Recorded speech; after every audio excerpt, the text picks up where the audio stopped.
right. Let's talk about the Chromebooks. Oh, yeah. So 3,000 Chromebooks that the church donated to an area of rural Mongolia. This was Elder Neil Anderson. This was at the request of an ambassador to the United States, who was actually a Mongolian ambassador to the United States, who's actually a friend of Elder Anderson's. As the cold winds of winter sweep in, there's nothing like the warmth of a comforting cup to help you slow down and unwind. This is the season. Let Postum be your cozy companion. Made from roasted grains, Postum is caffeine-free and rich with a smooth roasted flavor. It's the perfect drink for those quiet, chilly mornings.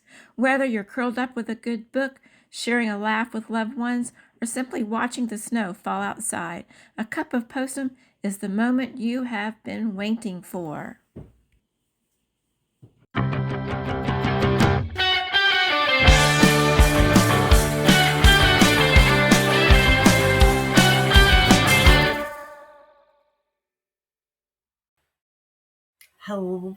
Hello. Welcome to This Week in Mormons, the Twin Sisters edition with your host, Ariane Smith. And Tiffany Hales. Here we are. 'Tis fall. It's officially fall. It is officially fall. Almost. Although it doesn't feel like fall outside. In fact, you'll notice I'm sporting my porn shoulders tonight. Woo, scandalous. I've got my tank top on because it did not feel like fall in Boise today. I had to go out to a job site this afternoon, and we were meeting out there at 1:00. It was about 77 degrees in Boise today. And I was like, and I knew I'd be standing in the sun for a couple of hours. And so I thought, okay, well, first of all, I'm not going to wear anything with long sleeves because I will be roasting. And second, if I wear short sleeves, I'm going to get a tan line. Work on your tan. And I, because of the tank top, I was able to avoid a lovely tan line this summer. And so I don't want to start one in September. Not that it really matters because I'm going to be covered up here pretty soon anyway, just by virtue of the fact that the temperature is dropping. Another perk of the sleeveless garments. No tan lines. Better tan lines. Tan lines. Yes. Oh, okay. All right. What have you been up to? Well, here's what I have to tell you this week. Oh, good. know, we have hardly talked. I know. When was it this week I called you and you're like, I've been meaning to call you for 4 days. And I'm like, me too. Yeah, it'd been like 10 days since we talked. Yes. I'm not even sure we talked post-wedding. I know. It's been a bit. Yes. So you know this. I got a new calling. Yes. I got called to Young Women's. I've been in primary for 4 years. And I have just followed my primary class up every year because our ward is shrinking. Well, and your son is and my son is in there. It was Sunbeams. And then the next year it was Sunbeams in CTR4. And then the next year it was Sunbeams in CTR4 and CTR5. Sunbeams, CTR4, CTR5. Like we just keep every year consolidating these classes because we don't have any kids and moving into our ward. So I got called to Young Women's, which is great. And now, what position? What did you get called to? First counselor. Dang! In the Young Women's presidency, which is a big job. That is a big job. And I was a little shocked. I just thought I would be living my primary life for the rest of my life. But here is the deal. I'm excited to be in Young Women's. I have a daughter in there and one that's coming in January. So it's a great time to be in Young Women's. And I did do camp, so I know all the young women already, and I really love them. But it was very hard for me to leave primary. I became way more attached to primary than I thought I would. Really? So last Sunday was my first Sunday of, here's the other problem. Oh, you had to go to Sunday school. Yes. You had to sit through Sunday school. And you probably had primary-induced ADD. Yes. This is what I want to talk about. I have, and this is not the first time in my life I've had this because I've been in primary before. Yes. I have adult primary-induced ADHD when it comes to church. And this is a real thing. You can ask I believe it. Anybody who's been in a primary calling or even a Young Women's calling. It is so incredibly hard to go back to class. I remember that when I spent a stint in Young Women's and I had to go back to Relief Society. And I think we still had 3-hour church. I was really jonesing. I know. So it is just really, really difficult. And Sunday school is already challenging for me. So I go in last week. I did not have the greatest re-entry. Ooh, re-entry was brutal. Re-entry was brutal. So what were we discussing last week in Sunday school? So did that make it brutal or did that ADD make it brutal? It was both. It was a combo. Oh. So first I went into primary because my son was giving the prayer. So I went to listen. And then I was like a little bit like, oh, I miss primary. But then Okay, can we take just a brief note? Yes. Side note, detraction here. yes. Little off ramp Okay. trip. Yeah. How has your son adjusted to you not being in Oh. primary? He's like, he doesn't even notice. Oh. So, Well, I Not thought a for big deal. sure, since you've always No. been his primary teacher, that he'd be like, Mom. no, he's just like, peace out, Mom, have fun. Whatever. Okay, well then, So- I guess that means he's well adjusted. Yes. So that's a Yes. good thing. Okay, we're finished with our So, detour. yes, So you that was the go detour. watch him give the prayer in primary. So then I had to go where we do on the third Sunday, we do treats for the young women in the kitchen Okay. afterwards. So we can have a chance to like chat with them on Yes. a week where we don't get to see them.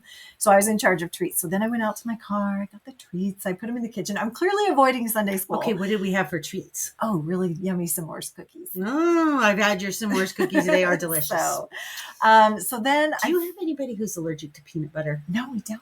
Okay, I have a recipe that our young women's leader uses all the time. Oh, And I've never made it, but every time I eat it, it's like crack cocaine. oh, well, I'm going to need that. So I will get you that gonna recipe need because that. that would make a really good third week trip or treat. Okay. Sorry, I am not letting you get through this story. This is what happens when we That's go okay, 10 I days know. without talking to each You other. can tell it's been too long. Exactly. So, okay, so I put my treats in the kitchen. I'm like, okay, there's nothing left to do. I must go in.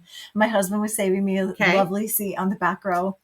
I walk in, I sit down, I pull up my phone. I'm like, oh yeah, scriptures. Pull up my phone. Okay. They are immediately discussing disciplinary councils because it was in the lesson. Like, Oh. no shade to the teacher. He's a Because- great teacher. I'm sure he's a great teacher. Say, But it was we part. had that same lesson, but we didn't really You focus didn't on that. focus on that. We Okay. didn't focus on that. That's why when you said the topic, that you were struggling with what the lesson was, I thought, why is that in Sunday school last week? Nothing made me mad. Anyway. So yeah, there was like a big, like they're reading all the scriptures about how it works. And then I'm just sitting there going, I want to go back to primary. We just talk about Jesus in there. Like, this is a shock to the system.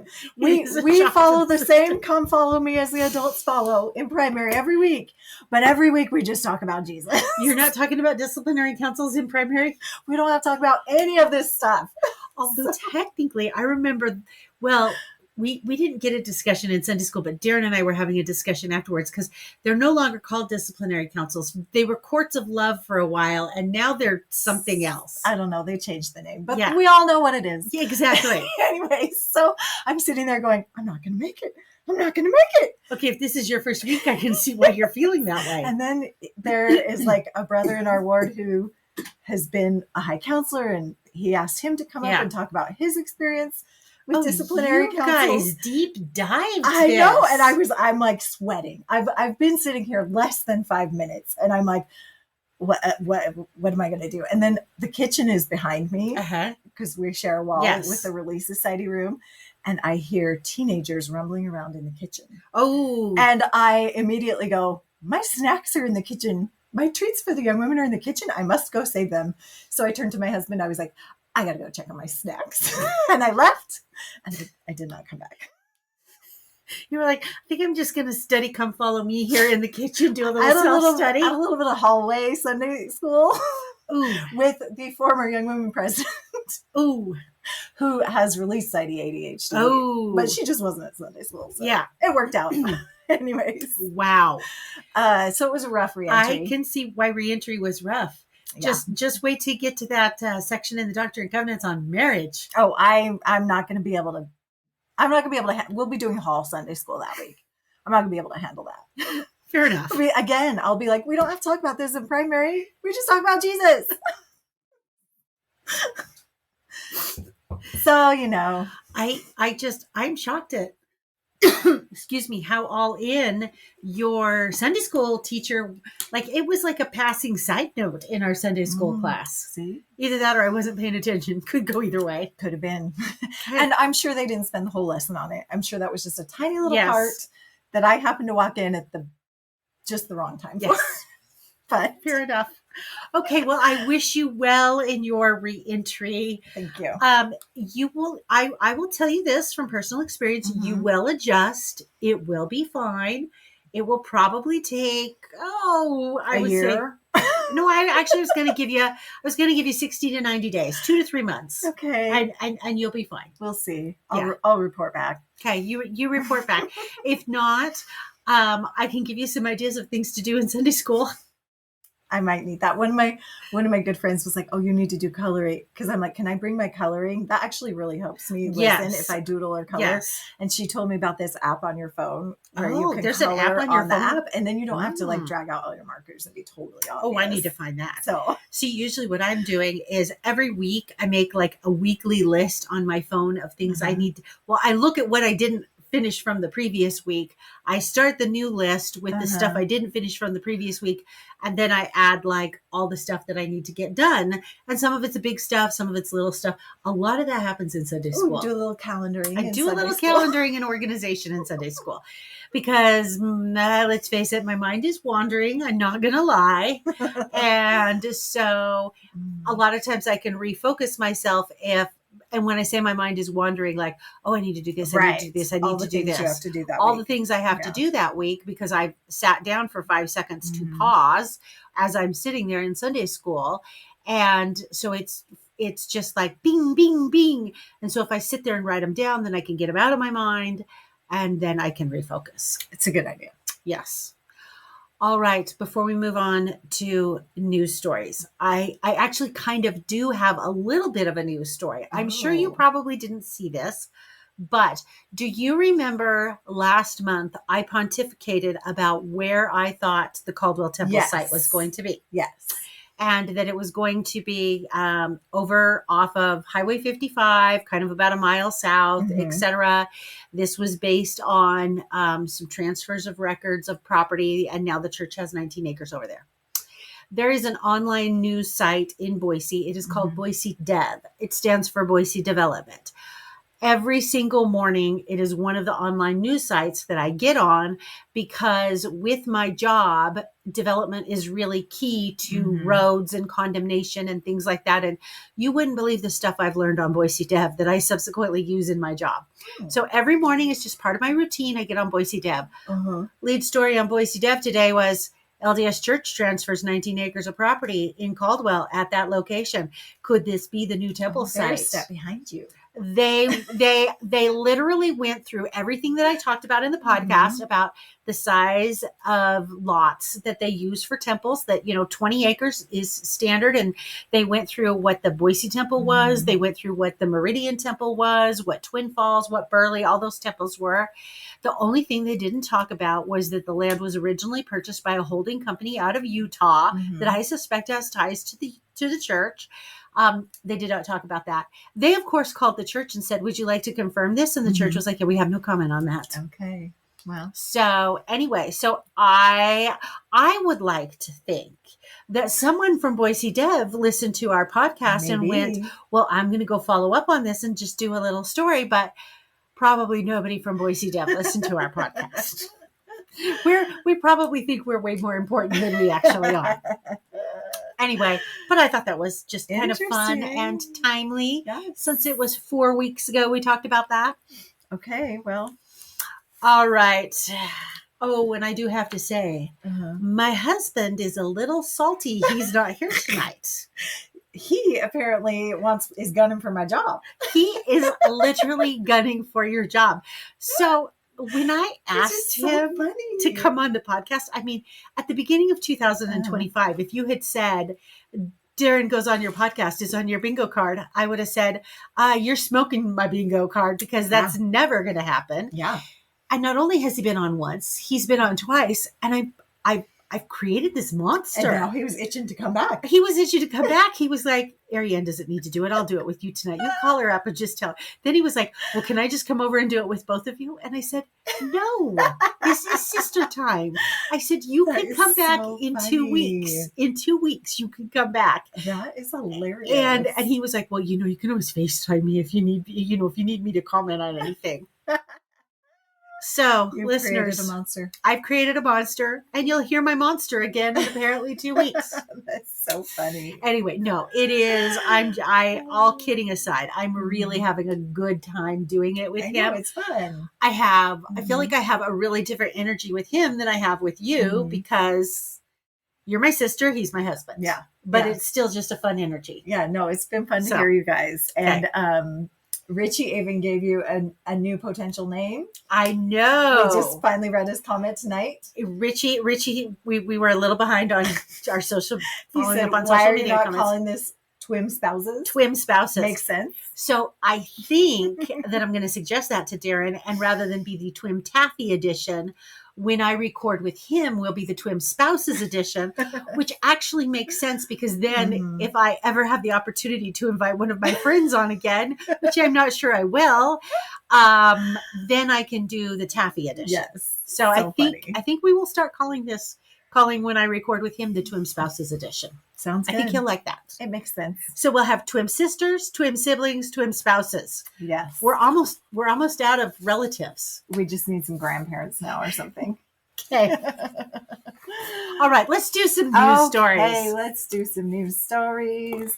Okay, first story tonight that I'm going to cover is the Tribune had just a quick little write-up today, Salt Lake Tribune, about President Nelson having some vision problems. Okay, I'm going to give your husband stress ball here. There's all kinds of fun things in here. Okay.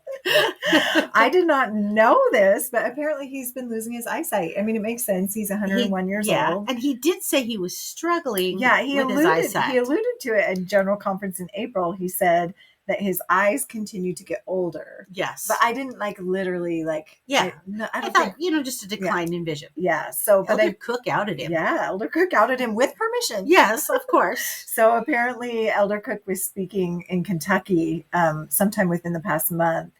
And he said that President Nelson recently told the apostles that he just can't see anymore. And he did tell them it was all right for them to tell the saints that he can't see. Wow. So now this is going to be interesting going into conference. And we've seen less of him at conference the past couple of years because he has had some health setbacks. At one time he was in a wheelchair and having balance issues. And I think last conference they wheeled him in a wheelchair. And if he's struggling to see, that makes sense. Right. Because you wouldn't want him shuffling out, even if he's on Wendy's arm. Right. To accidentally trip and fall. Yeah.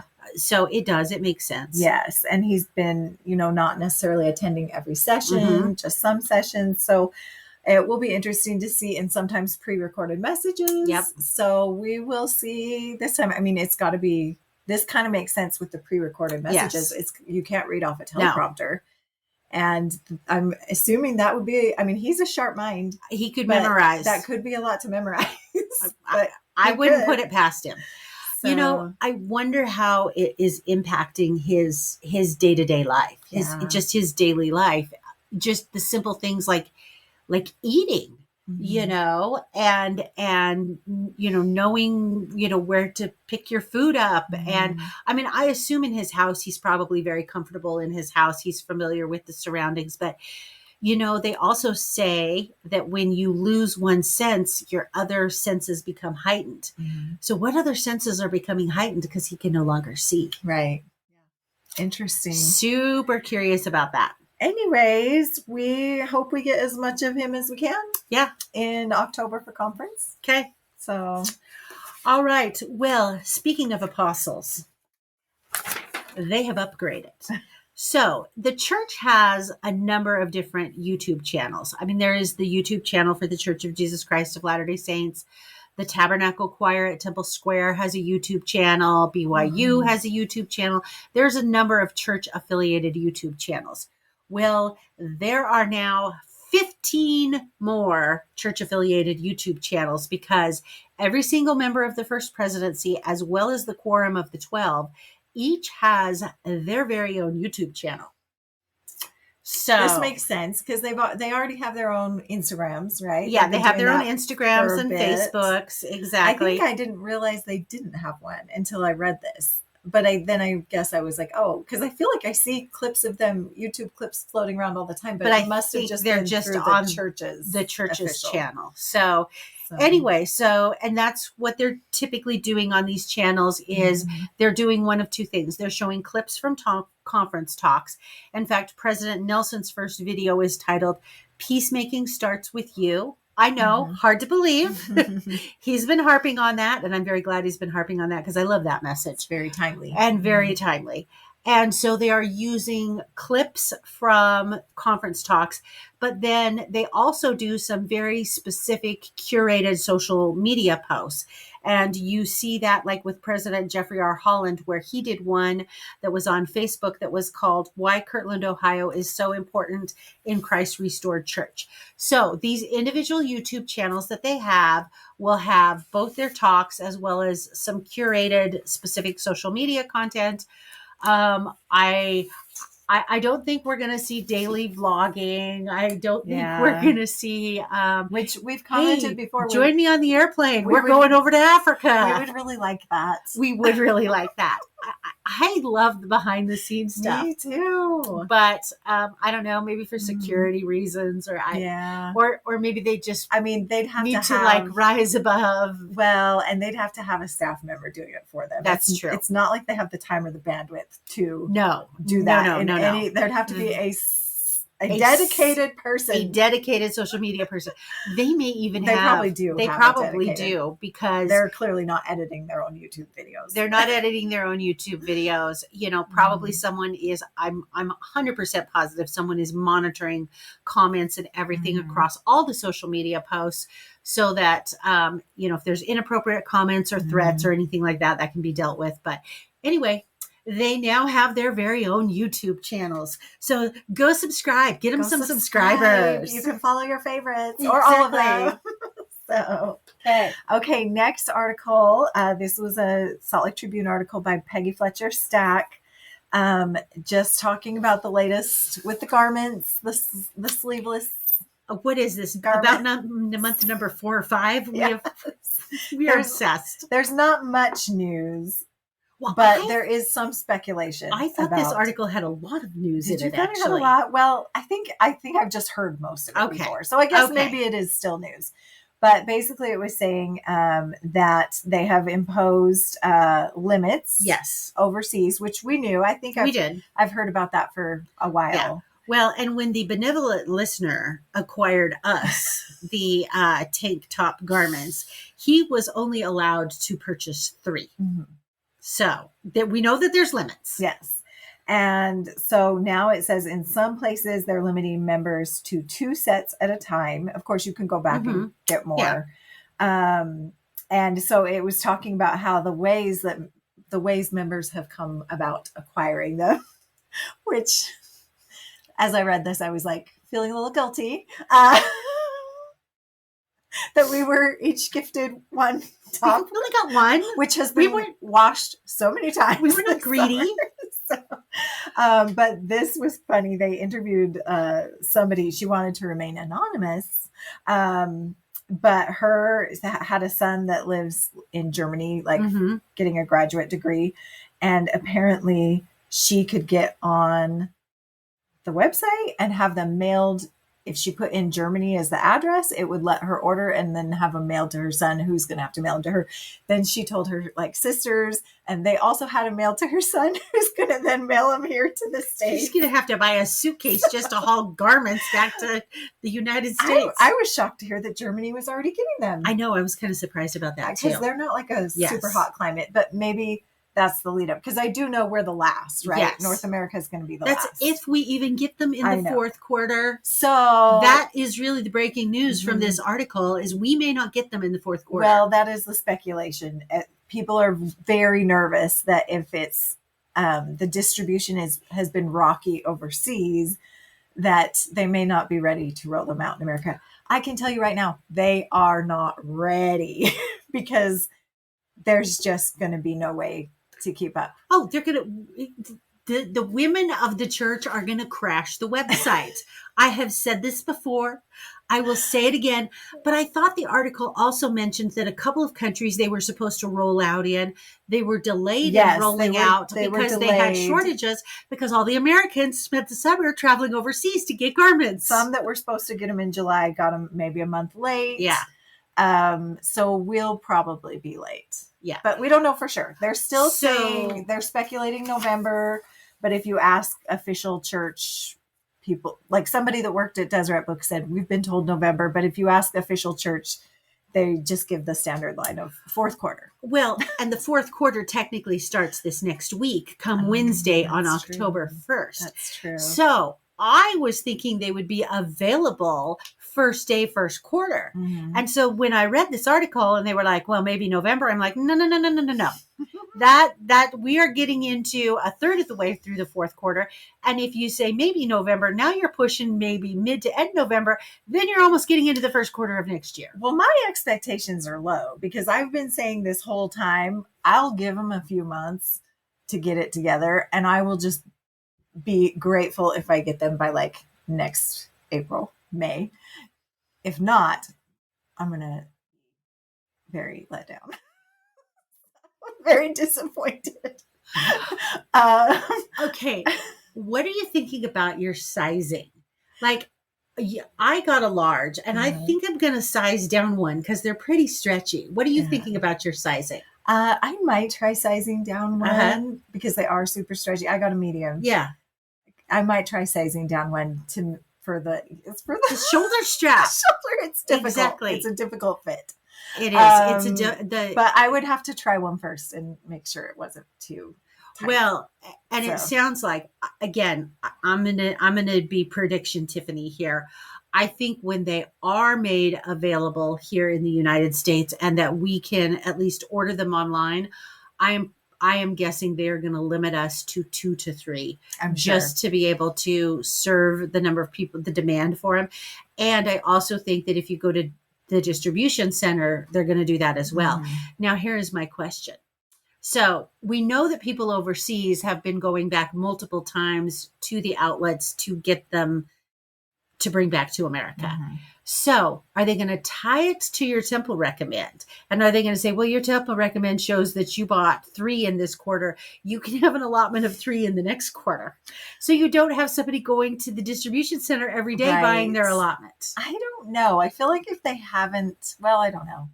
Part of me says if they haven't done that overseas, would they do that here? Because that's a lot of policing. Well, and they for would the poor employees at Deseret Book. They would have to create the program so that it would track to your temple recommend what garments you bought, and they probably don't.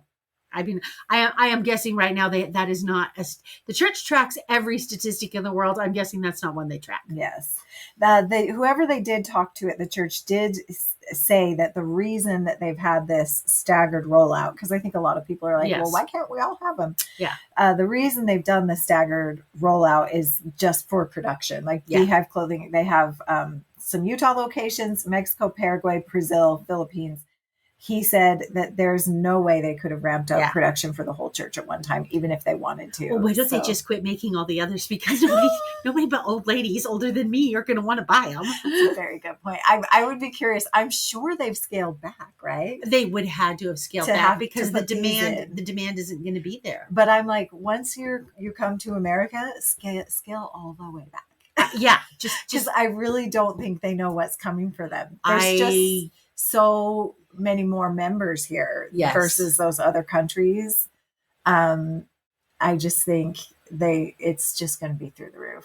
I think so too. My expectations are low. If I can get them by next May, I'll be happy. Wow, I better lower my expectations because my expectations are I want to have them I want several pairs in my closet by the end of the year. I don't know. You think I'm going to be disappointed? I think you're going to be disappointed. You're probably right. So, okay. Well, never fear, Twim listeners. End of October, when Ariane and I record again, I'm sure we will talk about garments. We'll probably have an update. We'll probably have like some type of statement by then that says, it's going to be January. I'm so pessimistic about this topic. But I do agree with you. If I don't have them by next summer, then I probably will be kind of salty. Yeah, that's going to be tough. All right. Okay. Well, let's move on to maybe some more meaningful news. Okay. Do you remember they had a little mudslide in Provo? Oh, yes. So they had a in fire. The chapel. Yes. They had a fire in the side of the mountain on the 17th of August. It left a nasty burn scar.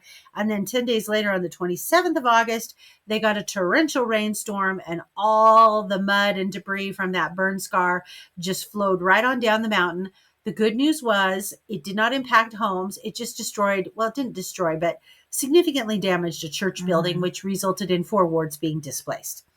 Well, this week they had another mudslide again. They had more rain this week, and they had another mudslide, but it wasn't as severe as the first one. The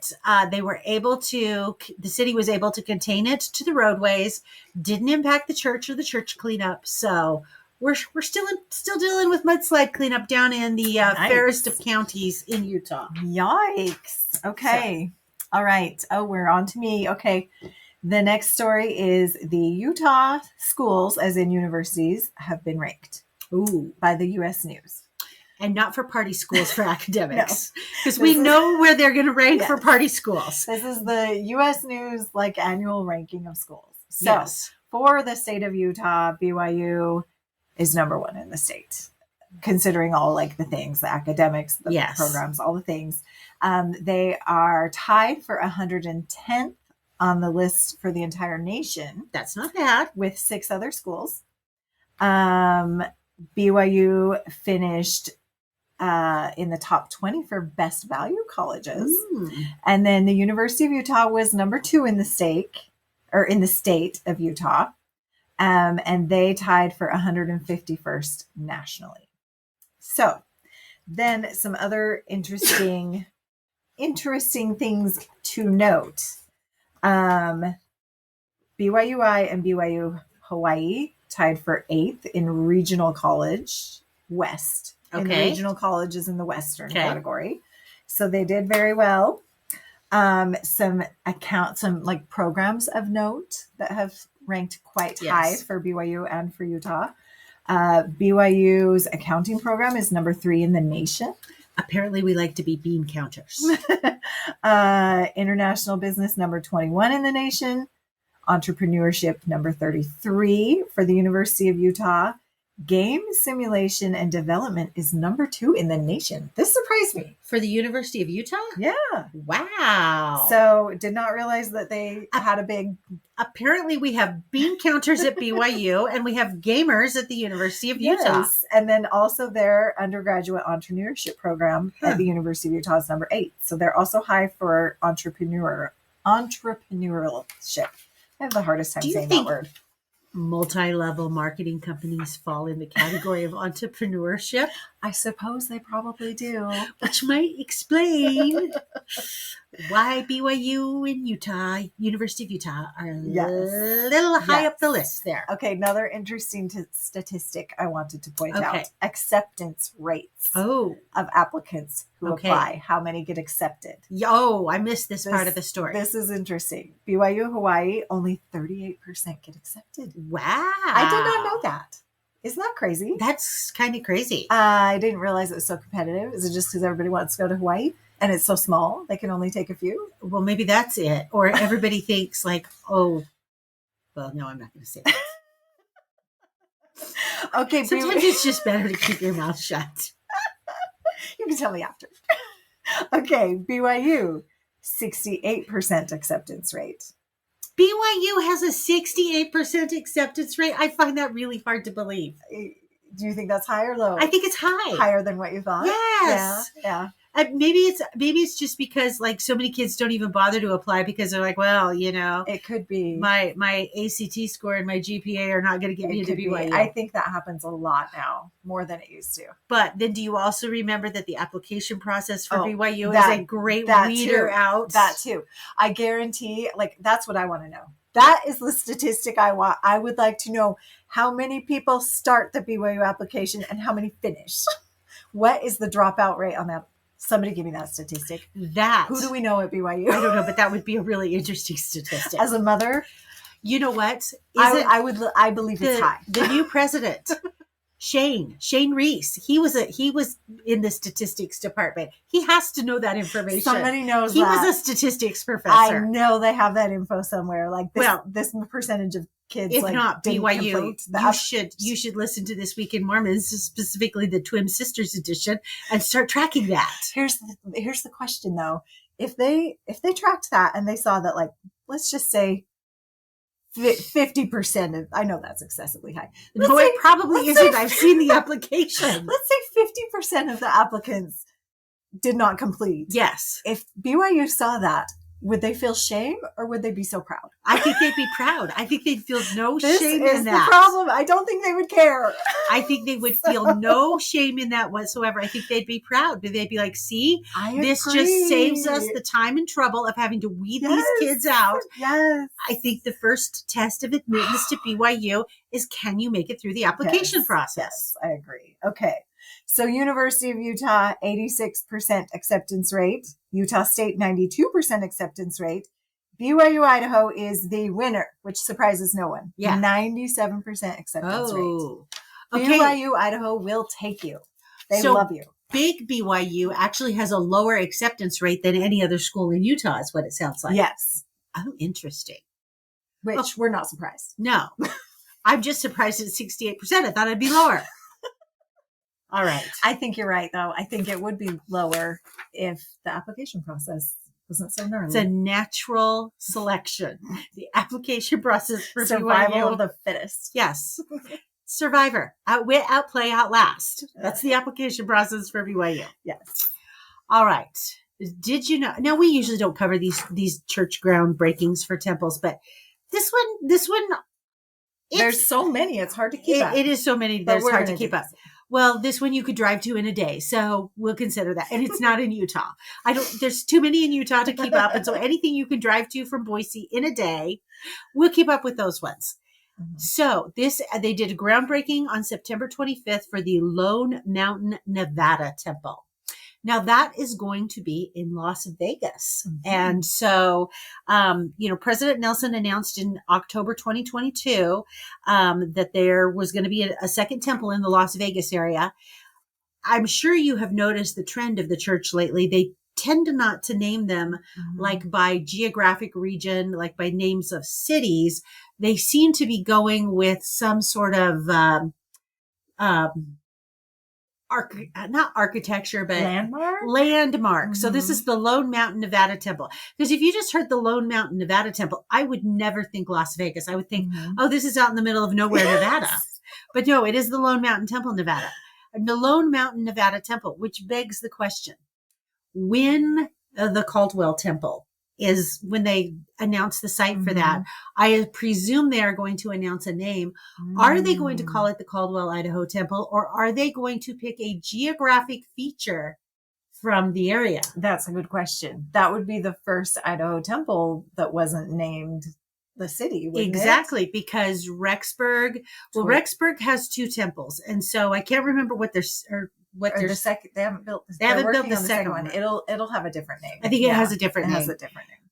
There's Pocatello, there's Burley, there's Twin, there's Boise, there's Meridian. So yes, it would be, aside from Rexburg, which has two temples and presumably is going to have a different name, it would be the first one, because the only real geographic feature out in that area is Lake Lowell. Right. Can you imagine the Lake Lowell, Idaho temple? That's just weird. How are they doing it in other states? Is this mainly a Utah Intermountain West thing? The creative names, like if there's a temple being built in, like, I don't know, Tennessee, are they still naming it by the city? I remember, I'm trying to think, because we've spent a lot of time covering that temple in Dallas, the one that they've had all the legal hurdles that they've had to jump through. Oh, yeah. And what were they calling that? I think that was named after a city. I don't think it was. And it wasn't the city it was in. And it was not the city it was in. It was close to. It was adjacent to that city. It was a city. Yeah. So I'm going to put my money on the Caldwell, Idaho temple. Yeah. I don't think Okay. they'll give it a name. There's no mountain to name it after. There really is no mountain to name it after. And There's just a lake full of green algae. exactly. And crappy fish. So, and it's a lake people recreate in it, if, for those who are familiar with Idaho, but it is not a pretty lake that you want to spend lots of time in, because it's basically, they dump irrigation water into it, and then the farmers siphon it down all summer long. And by August, it's nasty. Get out. Yeah. Or you're going to get a disease. So, I can't imagine them calling it the Lake Lowell Temple. I mean, that just would be laughable. Yeah, I don't think that's happening. I don't think it's happening either. Okay, what are we on? We have a fun article. No, it's mine. I had two in a row. Oh. Osmonds. I love me some Osmonds. Okay, we talked about this. Jay Osmond wrote a musical, and he wrote a musical about his family. He debuted it across the pond over in England. It got rave reviews in England. It was 2022 when he debuted it. It's called The Osmonds, a new musical. It's about the history of his family. And so it is going to make its North American debut. And we have covered this. It will be coming to the Covey Theater in Provo, Utah, March 12th through April 4th. Now, here is what's really interesting about this. So Covey Theater is producing it along with him. And so they decide, we've got so much talent here in Utah that we are going to hold auditions here in Utah for local people. Now, this was an article that happened a couple weeks ago and didn't get covered, and I pulled it because I love it. So it's kind of too late to apply. But here's what you could have applied for, because the auditions were the 19th and the 20th of September. You could have applied to be Alan Osmond, who is described as the oldest of the performing brothers who felt the weight of being the eldest. You could have applied to be Wayne Osmond, who is passionate about being a rock musician. You could apply to be Merrill Osmond, who at one point was the businessman of the family. You could apply to be Jay Osmond, who is the lead male role and narrator of the story, and is described as the family peacemaker. But do not think others have been forgotten. You could also apply to be the parents, George and Olive, or better yet, have you always wanted to be Donnie and Marie? You could play Donnie and Marie on stage. Anyway, these are paid gigs. You get somewhere between $2,600 and $5,200 for your performance, depending on which role you land. Okay. And I love that they said they wanted to get local performers. Yes. Instead of like bringing in people from LA or New York. And they said they could have done that, but they felt the talent pool in Utah was such that... Which I would agree. I would completely agree. So, very, very cool. Anyway, honestly, Ariane, we might have to go get tickets and go down there and see that. Go see that. I think we may. That would be fun. I think we may have to go get tickets and plan a weekend. I'm not as familiar with the Osmonds music as you are, but I would love to go learn about the Osmonds. Exactly. I feel like I would learn a lot. You probably would. So, okay. Next article is about Sharon Eubank. She has a new book out, and this was an article put out by the church. She is currently serving as the global humanitarian director for the Church of Jesus Christ of Latter-day Saints. Now, we were trying to remember. We're so bad we can't remember. She was in one of the presidencies, like Young Women's Relief Society. Here, you tell the article. I'll Google it. You Google it. Find out which president she was in. We all know her. We're familiar with her. She was in leadership in the church, but now she serves as the global humanitarian director, which would be like a really cool job. Yeah, it would. So she has a new book out called Doing Small Things with Great Love, and she's kind of been doing a press tour. This article talked about how she went on the Magnify podcast, and it talked about the interview with her on the Magnify podcast. Okay, she was first counselor in the General Relief Society presidency from April 2017 to August 2022. Okay. There you go. It was the Relief Society presidency. Okay. I was thinking it was Relief Society. So she went on this podcast, and then I had seen another article written up about her, and I can't remember where that one was. But she's doing this tour for her book, and her book, it sounds like, is all about how to help serve with love. And like one of the big points that she hits on, it sounds like in the book, because she talked about it in both of these interviews, was that with humanitarian work, you need to have a connection, you need to build a relationship. And she really hits on, you need to ask questions. I loved this message to figure out what their needs are. And it's not in this article, but the other article I read, which I think was also put out by the church, she gave a very specific example of when she was in the Relief Society presidency, and they went to a country and had in their heads like something in mind that they wanted to do for this small town, remote town in whatever country they were in. And when they got there, the people were like, well, we really want this. And they really kind of butted heads over it for quite a bit.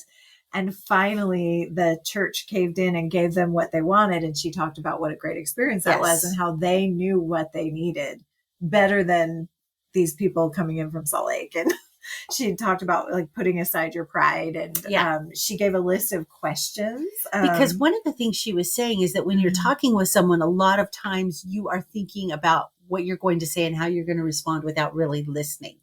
And so that was one of the points of her article is listen and read the questions. The questions are fantastic. She had really good questions that she said.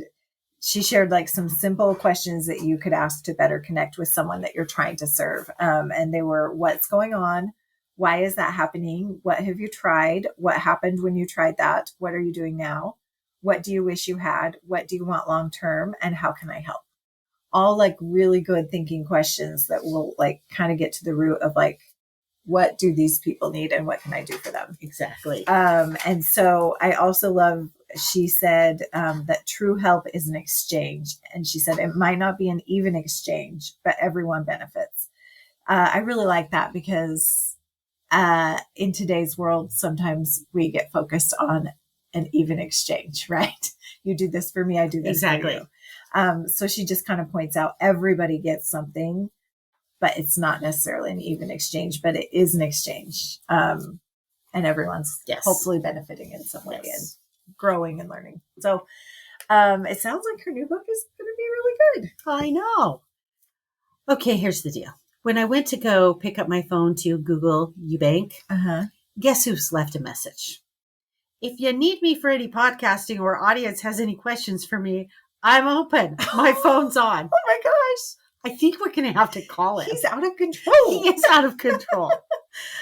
Should we just FaceTime him? Are you going to call him right now? I am going to call him right now. Oh my gosh. I don't know if the audio will come through. Well, we'll see. We'll see. This will be an experiment. See. An experiment. We'll see if he actually answers the phone. He went to bed. Oh, there he is. Hey. Ariane thinks you're out of control. You're coming for my gig. She's not very happy about that. All right. Well, if you'd like to comment, we just did a story on Sharon Eubank and 7 questions that you should ask people if you're seeking to help them so that you actually listen to them and not just do for them what you think they need. You don't have any experience in that category. No, 0, actually. Now we're headed into talk about the Chromebooks that the church donated to Mongolia so the children over there could learn some English and math. You got anything to say about that? He's speechless. He's speechless. I'm really caught off guard right now. Well, then you shouldn't. I don't know what to say. You shouldn't have sent me a text telling me to call you for comments. No. It's all right. He'll be ready in 2 weeks. In 2 weeks. You get to come back in 2 weeks, okay? Yeah, and I'll be ready to catch you. Be caught off guard. All right. Love ya. Bye, Darren. Bye. You're welcome. Oh, that's funny. Okay. So, I've really created this monster. I really can't believe he likes it that much. Seriously. All right. Let's talk about the Chromebooks. Oh, yeah. So 3,000 Chromebooks that the church donated to an area of rural Mongolia. This was Elder Neil Anderson. This was at the request of an ambassador to the United States who was actually a Mongolian ambassador to the United States who's actually a friend of Elder Anderson's. And they wanted these Chromebooks. They will have reached 300 schools with these Chromebooks. So not every child is getting a Chromebook, but like schools are getting like 14 Chromebooks are going to this school. This number of Chromebooks are going to that school. And the purpose of it is for these children to learn math and learn English and have access to this technology to be able to further their learning and be able to further their education. And I happen to think that that is fantastic.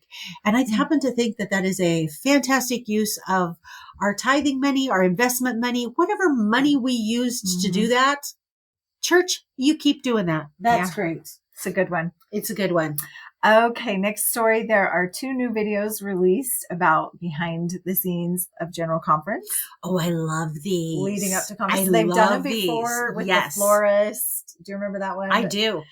So they have, I was completely fascinated by that one. So they're releasing 2 new ones this year. One is already released and it came out September 20th. It focuses on the broadcasting team and everything that goes into producing the broadcast.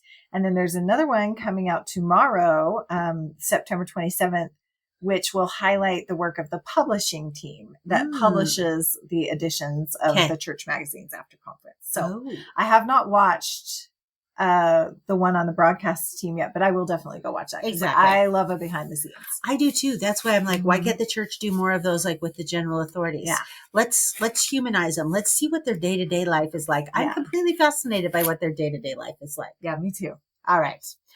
Okay. Guess what? We are going to move. Oh, wait a minute. Before we move into Mormons in the media, we have to talk about a YouTuber that showed up down in Salt Lake City. Now, this isn't anybody we follow. The gentleman's name is I Show Speed, and the tour is called Speed Does America. Now, this guy has like 20 million YouTube followers. He was originally started out as a gamer, and now I'm not sure what he does. But Kurt sent us a link to him being in Salt Lake. We'd never heard of him. We looked at it tonight. We're a little confused. We looked him up and we were like, I don't get it. I don't get it either. Are we just old? I think we're old. Is it a gamer thing? Like you have to be a gamer to appreciate this guy? Maybe you do. It just showed him in Salt Lake hanging out for a day. Yeah, and he did go to Temple Square and he did go in the tabernacle and heard the organ. And he got a quick little spiel from a missionary. About the tabernacle. About the acoustics in the tabernacle. And then he went to a bunch of restaurants and that was it. Yeah. There were a bunch of screaming fans. I don't get the attraction. And then the next day after he was in Salt Lake, he was here in Boise and we didn't know that either. We watched a part of that video too. And I was like, this is the most boring day in Boise ever. I know. He's in downtown Boise. Had I been in downtown Boise that day, I would have been like, what is this all about? Yeah. Because anyway, so shout out. He was in Salt Lake City, went to Temple Square. I guess if you know who he is and you follow him, then maybe that's a big deal. I don't know. All right. Mormons in the media. Okay. There is the anti-secret lives of Mormon wives has come out. It's actually a new video and it's a new documentary and it is called Women in Christ. And it focuses on 5 different members of the Church of Jesus Christ of Latter-day Saints and one who started a nonprofit for hungry children, one who is the daughter of a Nigerian chieftain. The other is, there's a third one who is an entrepreneur of Bohm Clothing, which we've heard of. I did not know that was started by a member of the church. I did not know that either. And then another lady who apparently has a considerable Instagram presence. And then the lady who produced the documentary. So all of these women are members of the church. They have not always been lifelong members of the church. Some of them are converts. They have very interesting backstories. But what they wanted to promote is, I guess it was based on the book, The Not So Secret Lives of Real Mormon Wives. I did not know that book existed. I did not know that book existed either. The purpose of this movie is to demonstrate how faith turns challenges into opportunities. And I mean, honestly, it looks like it is. I haven't watched it. It's apparently on YouTube. It looks like it is super faith promoting, super positive, something that you would walk away from these women and the trials and the struggles that they've had and go, yeah, that seems to be a lot more reflective of me than maybe some of the other stuff I see on television these days. So this is like, you can watch your Secret Lives on Hulu, and then you can watch this for a palate cleanser. Yeah, exactly. That's exactly it. You got it. Speaking of which, I know that Matt and Melissa hit on a couple weeks ago that Frankie, why am I making her name? The Secret Lives girl. Oh, the main girl who's going to be the Bachelorette. Taylor Frankie Paul. Taylor Frankie Paul. I get the Frankies made. Yes. The Frankie throws me off. Taylor Frankie Paul is going to be the Bachelorette. Yes. You and I have not discussed this yet. No, I discussed it with Darren and he didn't even know what I was talking about. This is my thought on it. Okay, yes. When I first, because I watched both. I watched Bachelorette. Okay. I'm ashamed to admit. And we've discussed this before. Obviously, I watched The Secret Lives. So when this first was announced, I was horrified. I thought about it for 5 minutes, and within those 5 minutes, I determined this is her best shot because she has a broken picker. She does not pick good men. That is very true. I think having ABC screen these men in advance, not that ABC is the best screener, but I think they're better than she is. So she doesn't have the best track record. I think having ABC screen these men in advance, this is her best shot at love. This is it. This is the smartest. I normally do not believe The Bachelorette is a place to find true love. It might be for her. But for her, it could be. So that's very, very interesting. I think this is a smart move. Okay. Well, I tried to watch the second season of Secret Lives of Mormon Wives. I was watching it while I was food prepping for Lauren's wedding one day. I just can't. I really liked the first season, but this season I'm just like, I just can't. So it was tough. I voluntarily have not finished it. I've watched Bachelor clips here and there, but I'm so busy that I don't really have time to watch television. So I'm going to rely on you. Okay. For every time we broadcast, the monthly when we broadcast, you are going to need to come with a Bachelorette recap for me. I'll do the dirty work. You do the dirty work. Okay.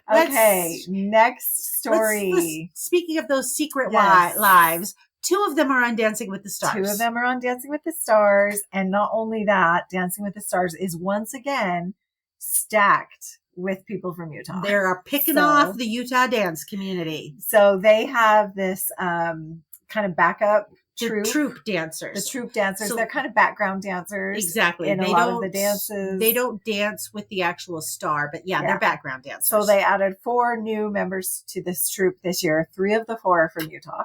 Hard to believe. And then, of course, we have a ton of the pros that are already from Utah. And then this whole article actually spoiled this week's episode for me because I hadn't seen it yet. Oh, sorry about that. But basically, the top 4 dances in this week's episode, every one of them had somebody from Utah in the dance, whether it was the pro or the housewife. Exactly. Secret housewife. So it's very, very true. So as per usual, Utah, dance capital of the world. Yes. It's not New York. It's not LA. It's Utah. Yeah. And specifically, it's center stage in Utah. That's where they all go. Yes. So are you watching Dancing with the Stars this season to see? I have wanted to watch Dancing with the Stars. I have wanted to sit down on Tuesday nights with my daughter and watch it together and invite one of my really good friends over. That has been my goal. We're 2 episodes into the season and I've not met my goal yet. Okay. Mainly because Katie's worked the last 2 Tuesday nights. I think she's going to start having Tuesday nights off, which then we will sit down and watch it together and I'll invite my friend Julio. Yeah. Those Secret Lives girls are pretty good. That's what I heard. But they not had that we're surprised. They grew up in Utah and they danced. And they danced. So. I mean, is that really fair? But then supposedly Hilaria Baldwin has a real dance background too, and I don't know if she's doing that great. I've only seen the first week, so I can't judge yet. But. Okay. Well, I have my own thoughts there, but I won't share them tonight.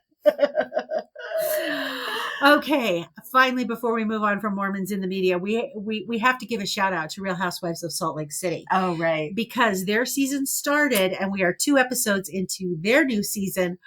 I have watched the first one. You said you've watched both of them. I watched both. And, at first, when I watched the first few minutes of the first one, I was like, oh gosh, am I going to be able to do this? Yeah, I'm in. I mean, I'm going to power through, but I will say after watching the first 2 episodes, I feel like so far it's just kind of meh. It's just kind of Mean Girl. Like they just started off in a bad place. Usually it takes a bit to get to the bad place. But well, they were in a bad place when they ended the season, and sometimes they're able to repair some of those things. But I noticed in the first episode, I mean, Brittany Bateman just drives me insane. Nothing has changed. Yeah. Every time she opens her mouth, I just want to go, Brittany, shut it, close it. Yeah, it's tough. It's tough. All right. Anyway. All right, shall we? Guess what? I have no Mormons behaving badly. I was going to ask you. I don't see any on the list. Everybody's been so good lately. Well, yeah, everybody's been so good. That's we've had a couple of doozies, and so at least there was nothing that. I mean, I'm sure there are some Mormons somewhere that are behaving badly. Mm-hmm. Oh, I will say this. Remember the dentist in Colorado who poisoned his wife? Oh, yes. So 2020, not this week, but last week did a whole episode on that. Oh. Because, he also tried to get his kids involved because he was witness tampering and all of that. And I saw a bit of an interview this week on Good Morning America, just a clip that was on Facebook somewhere where they interviewed his dental partner and his dental partner's wife. They're the ones that turned him in. Oh, they're so clearly members of the church. Oh, anyway, so I got to go back and find that 2020 episode because it looks like it's probably pretty good. That would be interesting. It would be very interesting. So I'm sure that that's on Hulu. So I got to go put that on my watch list on Hulu. Maybe I'll start it tonight when I get home. Okay. All right. Should we wrap up the show with some favorite things? Sure. Should I go first? You get to go first. Okay. I brought a candy. It's been a while since I brought a candy. I just found this candy today. And I brought a candy too. It's high chews, but caramel. high chews. Yes. They come from Japan. They're always fruity. Yes. We found these at the gas station today. Salted caramel high chew. Ooh. Now it's going to be a different experience because you expect fruit, but it's not. I have seen those, but I have never bought them. This is what I like about them. My kids were like, take them or leave them. Okay. But I like them because I think they don't just taste like a normal caramel. I think they taste like caramel popcorn specifically. Oh. Maybe that's just my taste buds. Oh. I think they taste like caramel popcorn and I like it. Okay. Do you get the popcorn vibe? Or is that just me? No, it's got the butter popcorn vibe. It does, right? It does. And I kind of like that. Like, I didn't know I wanted my caramel to taste like popcorn, but I do apparently. That is very interesting. Yeah. I wonder, because they're made in Japan, if they have a kind of a different idea of what caramel should taste like. Because they're not advertising it as popcorn flavored or caramel corn flavored. But I'm like, well, that's brilliant. We should be making caramel corn flavored caramels. Interesting. So, speaking of which, high chews. My daughter Lauren, the one that got married, they went to Japan on their honeymoon, and she brought me back my very favorite high chews. I need to bring one over and let you try it. What flavor? It is a tangerine lime. And it is only available in Japan. You can only get it in Japan. Wow. She had to hunt high and low to find these. She brought me a 5-pack back because A, she loves me, and B, I made the wedding of her dreams come true. Right. So I was owed. I'm so disappointed that I did not think to put in a high chew order request. You should have put in a high chew order request. They probably have all kinds of flavors over there that we don't have. Oh, I'm sure they do. I had a friend that went to Hawaii and brought me back passion fruit high chews, which you cannot find here. Oh, I've seen those here before. Passion fruit? You have? Yeah, I've seen them here before. I mean, they're a little more difficult to come by, but I know I've seen them here before. Anyway, they were delicious. Okay, well, if I ever see some passion fruit high chews, I'll get them for you. Okay, well, we must be thinking along the same wavelength because I brought candy tonight too. Oh, yay! For my favorite thing. Okay, what did you bring? Okay. This is a freeze-dried spree. Okay. So about a week ago, I was in the Target with my 18-year-old daughter, Katie, and we happened to just walk past the candy aisle on our way to makeup, as one does. Yes. And we saw the freeze-dry spree. So we quickly diverted, and I said, oh, we're going to come back and get a bag of those. I didn't want to carry it around because it was near the front when I was doing all my other Target shopping because we hadn't gotten a cart. So I came back and I got one. Freeze-dried candy is a bit pricey. Yeah, this bag at Target is $6.50. Ooh. But it's worth every dime. Oh, so it's good. It is good. So let me open it up. I have tried a lot of freeze-dried candy, but I've never tried a Spree. Let me open it up and you see what you think. Okay. What flavor Spree is your favorite? Probably orange. Did you get an orange? I got an orange. Okay. Yeah. Good. Okay, that's really good. They're addicting. Those are good. They're really addicting. I've since bought 2 more bags. Those are high on the list of good things to freeze dry. You want to buy them at Walmart. Mm-hmm. They're only $5.99 at Walmart. They're 50 cents cheaper at Walmart than they are at Target. Okay. So, in terms of freeze-dried candy, this is enough. I told my husband, I said, this is enough to make me want to seriously consider an investment in a freeze dryer. I really want one. We have I've told you before, we have 2 people in our ward that have them for they're big preppers and they do all the things and the things that they do. And then I'm like, wow. Okay. They do apparently make your electricity bill go whoop through the roof. Okay. Well, that kind of makes sense. Mm-hmm. Yeah. So if I had somebody in my ward that had a freeze dryer, you know what I would do? I would work it out with my Relief Society president that I would be their ministering sister or ministering brother. Or they'd minister to me. Yours. Yes, they would be mine. And when they say, is there anything I could do for you? I would hand them a whole bunch of Chewy Spree. And I would say, I would like these freeze-dried for me, please. That's a great idea. Excellent use of ministering privileges. Exactly. What can I do for you? I need some freeze-dried candy. That's all I need. And I hear you have a freeze dryer. So do me a solid. It's for my emergency stash. Yes, totally. Okay. All right. Well, we slogged it through again tonight. This was so fun. Mm-hmm. In some ways, it's actually fun to do an episode when we haven't talked to each other because it just feels like our banter is so bantery. Because we just haven't caught up. We don't even know what's going on in each other's lives. No. So anyway, October's not looking good for me, so I may not see you a lot in October. Well, it's nothing personal. I'll see you in a month then. Although I do owe you a football game in cotton candy. Oh yes. So that's true. So every Friday night it's football season selling cotton candy for the dance team. And I have roped her in. You've roped me in. So anyway, Twim Nation, thank you very much for joining us. If you have any questions or comments, you can reach out at contact@thisweekinmormons.com. We'll get the mailbag and we'll open her up. Or you can reach out on the Facebook. I threw a whole bunch of stories up in the last 24 hours on the Facebook. So a lot of what we've talked about tonight is already on the Facebook, plus stories we chose not to talk about. Mm-hmm. So lots going on the Facebook. Maybe we'll update our Instagram. We're so bad. We say that every month. We do. But seriously, thank you for listening. We appreciate it. Thanks for listening.